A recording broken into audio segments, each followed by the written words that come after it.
রাস্তাঘাটে বেরোই বা পাড়ার মধ্যে কোনো জুটিকে বা রাস্তাঘাটে কোনো জুটিকে, বা এখন মোবাইল হয়েছে, মোবাইলে আমরা বেশিরভাগ জুটিকেই দেখি খুব আনন্দ করছে, ঘুরছে ফিরছে, আনন্দ করছে, তারা একে অপরের সঙ্গে নাচ করছে, তারা ঘুরে ঘুরে ভিডিও করছে, দেখতে খুব ভালো লাগে।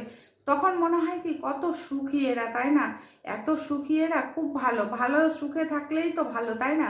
তখন নিজেকে খুব ছোট মনে হয়, ইস ওদের মতো সুখী যদি আমরা হতে পারতাম।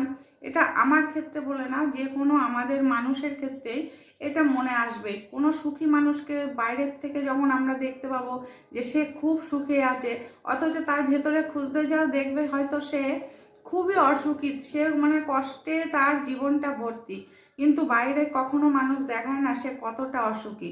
তাই তুমি হয়তো তার থেকে অনেক অনেক ভালো আছো। বাইরে কাউকে দেখে কোনো কিছু বিচার করতে নেই, আগে দেখে তারপরে বিচার করা উচিত।